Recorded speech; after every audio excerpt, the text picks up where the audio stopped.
सुप्रभात बच्चों, हिंदी कक्षा में आप सभी का स्वागत है। आज हम हिंदी व्याकरण का फर्स्ट लेसन पढ़ेंगे। हमारी भाषा। हमारा फर्स्ट लेसन है हमारी भाषा, आवर लैंग्वेज। हमारी भाषा यानी भाषा के बारे में हम विस्तार पूर्वक चर्चा करेंगे। चलो बच्चों, अब हम भाषा के बारे में पढ़ते हैं। भाषा क्या होती है? भाषा एक दूसरे से बातचीत करना, ये भाषा होती है। भाषा की परिभाषा, सबसे पहले हम भाषा की डेफिनेशन पढ़ेंगे।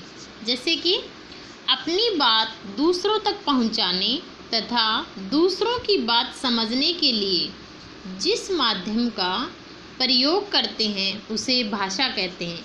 यानी कि अपनी बात किसी दूसरे तक पहुंचाने, जैसे कि टेलीफोन पर बात करके या फिर किसी भी माध्यम से हम एक दूसरे आपस में बातचीत करके कैसे भी हम एक दूसरे से बातें पहुंचाते हैं, अपना भावनाएं व्यक्त करते हैं। भाषा मुख्य रूप से दो प्रकार की होती है। नंबर 1 मौखिक भाषा और दूसरी होती है लिखित भाषा। मौखिक भाषा में हम बोलकर अपनी बात बताते हैं किसी को, और लिखित भाषा में हम लिखकर किसी बात को व्यक्त करते हैं। अब हम फर्स्ट पढ़ेंगे मौखिक भाषा। मौखिक भाषा की डेफिनेशन यानी परिभाषा है बोलकर अपनी बात बताना और सुनकर दूसरों की बात समझना भाषा का मौखिक रूप है। यानी मौखिक भाषा का मतलब यही है कि किसी बात को हम अपने मुंह से बोलकर बताते हैं और कानों से दूसरा सामने वाला सुनता है, उसी भाषा को हम मौखिक भाषा कहते हैं। जैसे कि कहानी सुनना, सामने वाला कहानी सुनाएगा और हम सुनेंगे, तो यानी मुख से बोली जाती है वो बातें। बातचीत करना यानी आपस में डिस्कशन करना। भाषण देना, भाषण कोई दे रहा है, हम भाषण को सुन रहे हैं, वो कौन सी भाषा हुई? मौखिक भाषा आदि। अब हम सेकंड पढ़ेंगे लिखित भाषा। लिखित का मतलब होता है लिखना।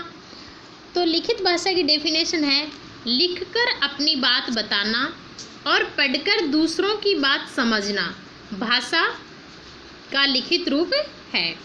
यानी कुछ चीज़ें लिखी होती हैं, उसको हम पढ़ते हैं, वो क्या हुई? लिखित भाषा। और हम मौखिक यानी बोल के करते हैं, वो मौखिक भाषा हुई। तो लिखी हुई चीज़ें लिखित भाषा में आती हैं। जैसे पत्र लेखन, पत्र क्या होता है? लिखा हुआ होता है और हम उसे पढ़ते हैं, तो पत्र पढ़ना या पत्र लिखना क्या हुआ? लिखित भाषा। अखबार पढ़ना भी लिखित भाषा में आता है।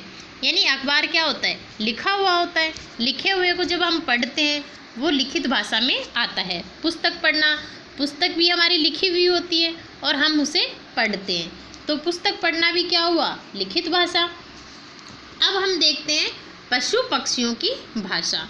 यानी पशु पक्षी भी आपस में बातचीत करते हैं, यानी वो भी आपस में बातें करते हैं, लेकिन उनकी बातें हम समझ नहीं पाते हैं। जैसे कि पशु पक्षियों की भाषा को हम समझ नहीं पाते हैं, इसलिए उनकी ध्वनि यानी आवाज़ को भाषा नहीं कहा जा सकता, क्योंकि पशु पक्षियों की आवाज़ यानी भाषा हम समझ नहीं पाते, इसलिए उसे भाषा नहीं कहा जाता है। पशु पक्षी बोलते हैं, उनको हम भाषा नहीं कह सकते, उनकी ध्वनि को हम भाषा नहीं कह सकते। क्या कह सकते हैं? उसे हम बोली कह सकते हैं। यानी वो आपस में, यानी हमें किसी चीज़ जानवर है उसकी आवाज़ सुनाई देती है और उसको हम किसी भाषा का रूप नहीं दे सकते। जैसे कुत्ता कैसे बोलता है? भौं भौं करके बोलता है, वैसे ही बिल्ली म्याऊं म्याऊं बोलती है, चिड़िया चींची करके बोलती है। यानी पशु पक्षियों की भाषा को हम बोली कहते हैं। आगे अब हम व्याकरण के बारे में पढ़ेंगे। जैसे कि भाषा भी एक व्याकरण का रूप है। व्याकरण की डेफिनेशन होती है व्याकरण वह शास्त्र है जो भाषा के शुद्ध रूप के प्रयोग का ज्ञान कराता है। यानी भाषा के लिए व्याकरण का ज्ञान होना अति आवश्यक है, क्योंकि हम किसी भी सेंटेंस को लिखते हैं, किसी भी वाक्य को लिखते हैं, तो वह विस्तार पूर्वक होना चाहिए। जैसे मैं लिखती हूँ मेरे को बाजार जाना है। अब मेरे को बाजार जाना है, यह सेंटेंस हमारा यानी वाक्य गलत है, क्योंकि हम इसमें सही व्याकरण का प्रयोग नहीं कर पाए। अब ये सही व्याकरण का प्रयोग होगा तो ये होगा मुझे बाजार जाना है। यह वाक्य हमारा सही हुआ। तो इस प्रकार की व्याकरण वह शास्त्र है जो भाषा के शुद्ध रूप का ज्ञान कराता है। यानी हम जो वाक्य बनाते हैं उसके लिए हमें भाषा का शुद्ध रूप यानी व्याकरण का ज्ञान होना अति आवश्यक है। अब हम चलते हैं अभ्यास कार्य पर, यानी कि आज का HW क्या है, हमारा गृह कार्य क्या है। देखो बच्चों, अब हम अभ्यास कार्य करेंगे। जैसे कि फर्स्ट क्वेश्चन है हमारा, सही वाक्यों पर सही तथा गलत वाक्यों पर गलत का निशान लगाइए। इसमें हमारा क नंबर है, भाषा के दो रूप हैं। अब बताओ बच्चों, भाषा के दो रूप हैं या नहीं है, यानी कि भाषा के दो रूप हैं। इस पर हमारा राइट लगेगा, यानी सही का निशान लगेगा। ख नंबर है, अपनी बात को बोलकर बताना भाषा का लिखित रूप कहलाता है। यानी अपनी बात को बोलकर बताना, जैसे मैं बोलती हूँ, मेरी बात मैं बोलकर किसी को बताऊंगी तो वह कौन सा लिखित रूप है क्या? नहीं। यानी अपनी बात को बोलकर बताना भाषा का लिखित रूप कहलाता है। इसका मतलब ये वाक्य क्या है, गलत है, तो यहाँ पर हमारा गलत का निशान लगेगा। अब हमारा सेकंड क्वेश्चन आता है, यानी दूसरा सेकंड नंबर क्वेश्चन।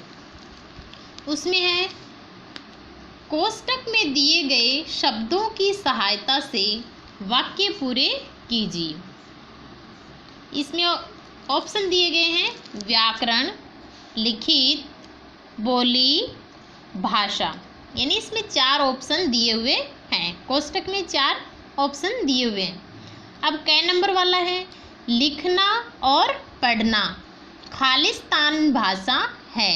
यानी लिखना और पढ़ना, बीच में खाली जगह बची हुई है, वहाँ पर ब्रैकेट में यानी कोष्टक में जो शब्द दिए गए हैं उसी में से हमें शब्द लिखना है। जैसे लिखना और पढ़ना खालिस्तान भाषा है। लिखना और पढ़ना कौन सी भाषा है?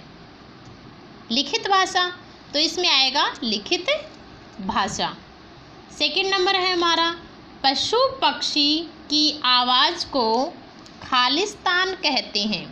यानी ऊपर कोष्टक में दिए हुए हैं, वहाँ से हमें चूज करना है, वहीं से हमें भरना है। तो उसमें देखो, पशु पक्षी की आवाज़ को खालिस्तान कहते हैं। पशु पक्षी की आवाज़ को हम भाषा नहीं कहते, बोली कहते हैं। बोली हमारा कोष्टक में लिखा हुआ है, तो इसमें क्या आएगा, बोली। फिर ग नंबर है, मौखिक और लिखित खालिस्तान के रूप हैं। मौखिक और लिखित किसके रूप हैं?